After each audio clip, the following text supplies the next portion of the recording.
Welcome to the 2011 NCAA Division I Volleyball Championship Selection Show, presented by Enterprise Rent-A-Car. And welcome to the NCAA Women's Volleyball Selection Show as we get set to unveil the field of 64 teams that will be playing in this, the 31st annual NCAA Women's Volleyball Championships. We can only hope that there will be as much drama as we saw last year in what we dubbed bracket carnage with all the upsets. The top 3 seeds in the field did not make it out of the regionals, and of course it all culminated with a 4th consecutive national championship for the Penn State Nittany Lions. I'm Beth Mowens. He is Coach Karai, a 3-time national champion at UCLA as well as a 3-time gold medalist. We're going to unveil the bracket. You've had a sneak peek at it. What jumps out at you as we get set to go? Well, 3 of the compelling questions are: how good are the newly aligned conferences, the Big Ten, the Big 12, the Pac-12? Can Penn State win an unprecedented 5th in a row? And again, what hath the selection committee brought? So let's find out. We've got one bracket in particular that we know the fans at that site are going to love. We're not sure if the teams are going to enjoy themselves too much. It is a 64-team field. 16 teams have been seeded. Those also happen to be the hosts, as the first and second rounds will be played on campus locations. And then the regional sites: Lexington, Minneapolis, Honolulu, and Gainesville. It all leads up to the semis and the national championship in San Antonio at the Alamo Dome on December 15th and 17th. We're going to jump right into the brackets, and we'll start out in Lexington. This is the upper part, the upper left side of your bracket for those of you filling it in at home. And the overall number 1 seed in the tournament, the Big 12 champion, Texas Longhorns. They will open up at home in Austin against Texas State. Michigan State and Arizona will join them there. And then also a part of this bracket would be the 16 overall seed, Texas A&M. They will be hosting in College Station first and second round action with Lipscomb, Kentucky, and Dayton. Kentucky will try and get out of that bracket to try and host at the regionals. But let's start out with the top seed, Texas. Well, they're, of course, anchored in the middle by Rachel Adams. But on the outside, the thing that has people talking is the development of their outside hitters, Haley Eckerman and Bailey Webster, and the ball control of this team. If it holds, they're going to be tough. The champions of the Big 12, they've won 14 in a row without Kat Bell, one of their stars, who was out midseason with the ACL injury. Let's move on now to the lower part of the Lexington bracket. And the number 9 overall seed is UCLA. The number 8 overall seed down at the bottom of your screen, the Penn State Nittany Lions. More on them coming up later in the show. But back to the top there, UCLA will be hosting Maryland Eastern Shore in their first round matchup. Long Beach State and San Diego will be joining them at the Wooden Center. And then at Rec Hall in Happy Valley, it's Penn State Liberty and Delaware American. More on Penn State later, so let's spend a minute here with UCLA. Carrying a big load for them offensively, of course, is outside hitter Rachel Kidder. But UCLA is still looking for more production both offensively and on their block, behind the setter on the right side of the court. So whether they play with a 5-1 offense, one setter, or a 6-2 remains to be seen as they ramp up for the tournament. And it would appear then that if Penn State does get a 5th in a row, that road will have to go through possibly UCLA or Texas on the way to the national semis. Let's move on now to our second bracket, and this would be the Minnesota Regional, the upper part of this bracket. And at Holloway Gym, the 5 seed overall Purdue will be hosting Morehead State. Ball State and Louisville will also be joining them in West Lafayette. Florida State is the overall number 12 seed, and they are home at Tully Gym, where they have not lost this year.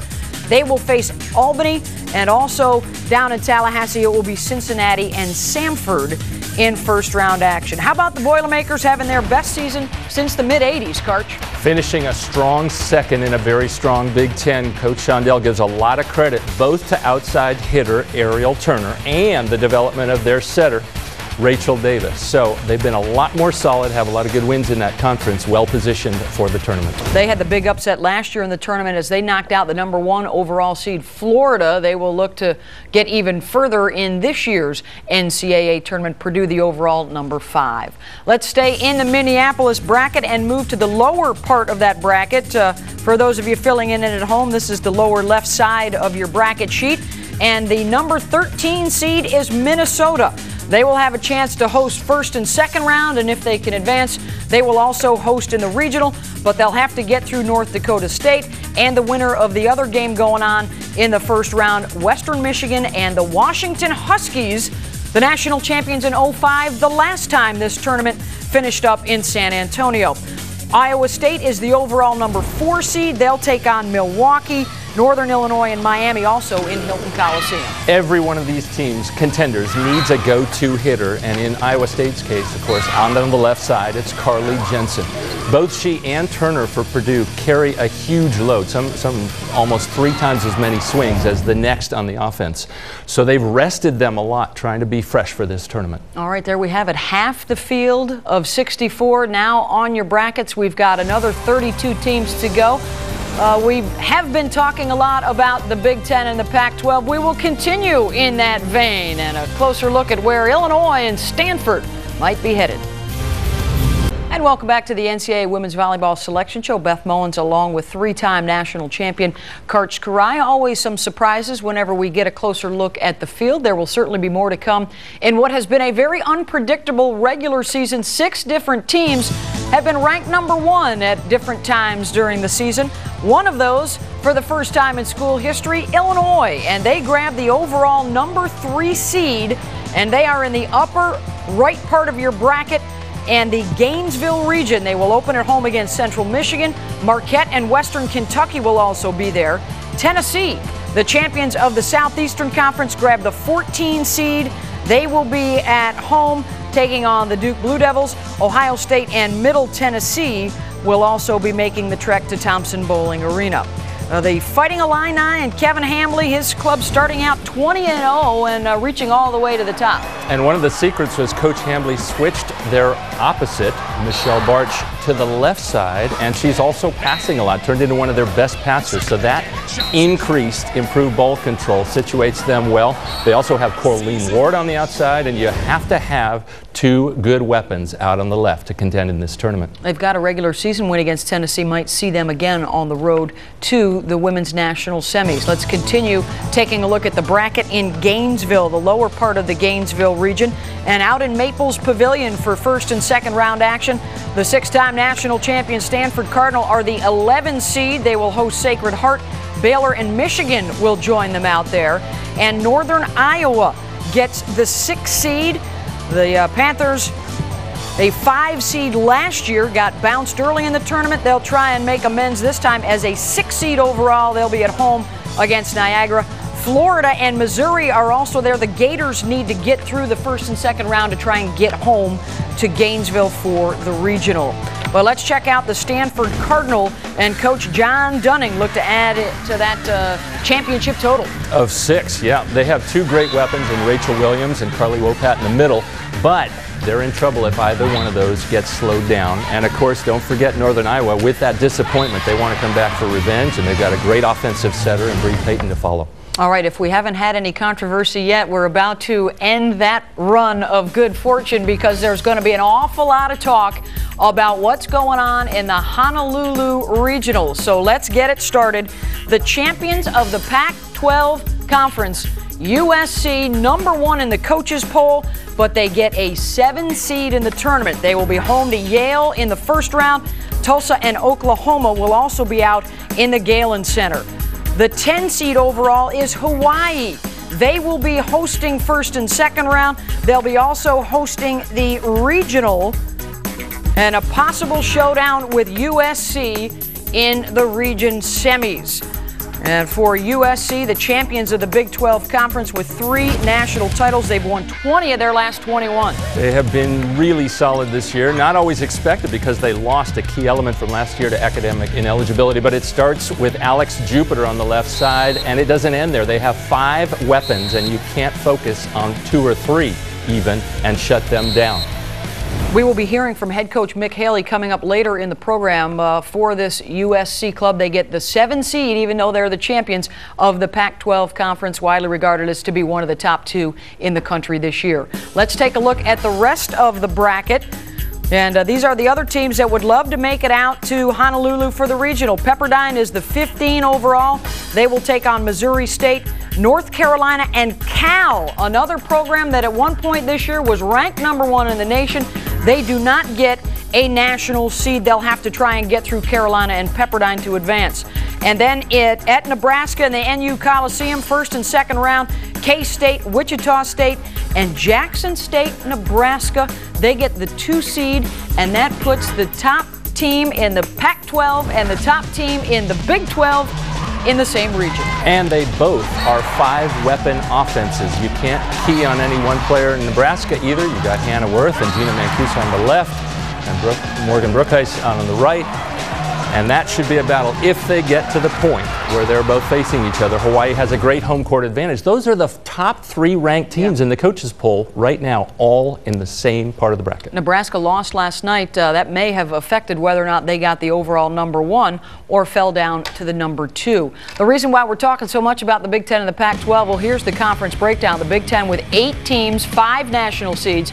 The Pac-12, along with the Big 12, getting 7 teams into the NCAA tournament and 3 national seeds. Those 3 really set themselves apart this year. They sure do, but what I don't get is such a strong conference in the Big Ten with the addition of Nebraska. Pac-12 always strong. You penalize greatness when you put the winners of those 2 conferences in a position where they can't both make the semis. And you're also sending them on the road where the Rainbow Wahine have one of the best home court advantages in all of college athletics, not just volleyball. That's going to be a tremendous regional out there in Honolulu. Overall impressions, Karch, of this year's field of 64. Well, a lot of the seeds make sense in terms of the big conferences, a lot of strong teams, and a lot more parity this year than we've seen probably ever. More losses for these conference winners, so it should be fun down the stretch. Will we get more bracket carnage this year, as we talked about a lot last year, or will chalk hold? And will it be 5 in a row for the Nittany Lions of Penn State? Head coach Russ Rose joining us from State College when we come back. Glass to Megan Hodge. It's over. The Penn State Nittany Lions are the 2007 national champions. Krista's going to set it. Fawcett running in. Off the block. The national championship for the 2nd year in a row goes to a perfect Penn State Nittany Lion team. Wilson outside the Hodge. Penn State showing the heart of a Lion. Comes from 0-2 down to win its 3rd championship in a row. Blair Brown out of the back row. Slay ends it. The dynasty lives on.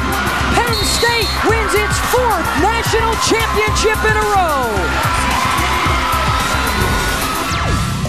It's been quite a run for the Penn State Nittany Lions, and it's not over yet as they get set to try and go for a 5th straight national championship. There they are on the bottom of your screen. They will be in the Lexington Regional, and they will open up at home against Liberty. If they can get through the first 2 rounds, they will move on to Lexington and try and get back to the national semis and the finals, which will be coming up in the Alamo Dome in San Antonio.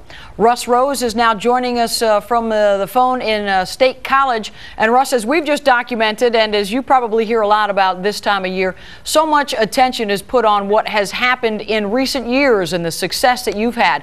What excites you, though, about the future and the next couple of weeks with this particular team trying to get a championship? Well, I think and all teams feel the same way after a grueling conference schedule. It's nice to be lined up against some people who you're not as familiar with. So your kids can go out there and play, and they're not so much focused on scouting reports. They can go out and play the game. And if it's you only have to beat 6 teams. So it's not like you have to beat all 64. And, I learned a long time ago not to worry about things you can't control. So, I don't worry about the bracket. I don't worry about, who feels they got a good deal or a bad deal. If you're in it for a long time, you're on all sides of the equation. Well, Russ, you said goodbye last year to a group of seniors that never lost in the NCAA tournament. This year, a much different story, primarily underclassmen that will have to try and lead you to a championship. How is this run going to have to be different for you? Well, I mean, it'll certainly be different in that, you know, we graduated kids that had great success, but we have other individuals that were instrumental in the team's success as well. And, you know, everybody has the same idea about getting hot at the right time, and you know, I think that you know, that's what makes any national championship exciting. Is that, you know, it's really not who you play; it's how you play. So, you know, you want to go out there and have a great match and be loose and have some fun, and you know, that'll be our approach, as it always has been. Well, Russ, you can control what happens in practice. You can control, to a certain extent, what happens out on the court. But what you can't control sometimes is what happens around you. And we know it's a very close-knit family at Penn State. There's been a lot of attention on the university and on the football program in recent weeks. How has that affected you and the team as you guys get ready for the tournament? Well, I mean, I think it affects all Penn Staters, and it affects everybody as you worry about, you know, the victims that were involved. So it's, you know, we try to separate ourselves from some of the things happening around us, and you know, try and focus on, you know, the kids caring about each other and getting out there and playing hard and trying to represent Penn State in the way that we should be expected to. All right, well, thank you very much, Russ. We appreciate you taking a few minutes to join us here on the NCAA Women's Volleyball Selection Show. Penn State, the four-time defending national champions, are the overall number 8 seed in the tournament. They will open up at home, and the road would have to take them through Lexington, Kentucky, and possibly the number 1 seed Texas Longhorns. Karch, your impressions of this Penn State team now, with all that's gone on around them, with a very young roster, but also one of the best leaders the game's ever seen. Well, they surprised a lot of people last year, having so few experienced players left over from those 4 or from those 3 championships. And they have the most outstanding player of the tournament last year, Deja McClendon, back. So don't ever count Penn State out of it. They've had some great wins too this year, including versus Nebraska and other conference wins. You have experience playing at UCLA, winning 3 national championships, of not only having good talent around you, but a program that knows how to get things done, that knows how to win. How does that help a Penn State as they get ready to go here? Well, they have super high expectations for one thing, and for another, no athlete who's playing there has ever lost to finish a season. So they've got some good things going for them, and they would like to keep that going yet a 5th time in a row. Certainly a lot of confidence for Penn State as they try and get a 5th consecutive national championship, which, oh, by the way, would tie Stanford at 6 total for the most in tournament history. We've got you covered with our action on the ESPN networks. December 10th on ESPNU, we've got all 4 region finals. That will be the day after all of the region semis will be on your computer on ESPN3.com. And it'll all start out on that Saturday at 4:30 Eastern with the Lexington Regional. We'll have all 4 in a row for you. And, of course, it all leads up to our national semifinal and championship schedule. The semis on December 15th at 7 and 9 Eastern on ESPN2. And then the championship game Saturday night from the Alamo Dome at 8:30 Eastern on ESPN2. The last time we were in the Alamo Dome, 2005, the Washington Huskies were the national champions. That was also the last time that a team from the Pac-12 conference won the national championship. Could this be the year that the Pac-12 gets back on top? And could that team be USC? We'll talk with their coach when we come back. And welcome back to our NCAA Women's Volleyball Selection Show. We're going to check out the Honolulu Regional because we're about to talk with USC head coach Mick Haley. They won the Pac-12, and yet they are a 7 seed overall, and they find themselves in the toughest bracket in the tournament, with a potential meeting with Hawaii on the Rainbow Wahine's home court. They also might end up having to go through the 2 seed and the champions of the Big Ten this year, the Nebraska Huskers. Mick Haley now joining us on the phone from Southern California. And Mick, how would you describe your reaction when you saw the bracket and how tough it looks in Honolulu? Well, I just thought back to this morning when I voted on the poll. I felt like 3 of the teams that are in our bracket, I voted in the top 4 this morning on the coaches poll. And I've been doing this 40 years, so I don't miss very often. Yeah, when you mention Cal, you've got the top 3 teams in this recent coaches poll. That might change a little bit tomorrow, but nonetheless, what's a question that you might like to ask the selection committee in particular about finishing on top of your conference and still getting the 7th seed? Well, I think the first thing I'd like to say is that we're prepared to play whoever comes in front of us. And we understand that's the way the tournament works, and we're prepared for that. The disadvantage of this particular regional is having to prepare for so many teams who are so good. And we realize that if we're fortunate enough to win the first and second rounds to get to the regionals, that we'll pare those teams down a bit. But it just seems to me over the last 3 years, the body of work of this committee has been severely questioned by many of the top coaches. And I guess I would just like to have some kind of understanding of what the committee's really trying to do. In some ways, putting a little humor in, I was thinking Occupy NC2A might be the way to go here. But it seems to me that for what the teams are trying to do and what the committee's trying to do, that we're not on the same page. And that's unfortunate, I think, for the sport and the growth of the sport. And I don't think you grow it this way. I think you grow it with the quality competition and having it crescendo to the end. Well, thank you, Mick. We appreciate your thoughts on the NCAA. Let's shift gears, though, for a second and talk about your team, which a lot of the folks out in Honolulu are not excited to play either. You've won 20 of your last 21. What do you attribute that kind of success and the momentum with which you'll take into the tournament? Well, I think we've been very consistent. We have 3 seniors that have done a great job. Our senior setter, Kendall Bateman, has really directed the offense magnificently over the last 2.5 years. Our assists per game have been well over 12, and that's a pretty hard thing to do over time.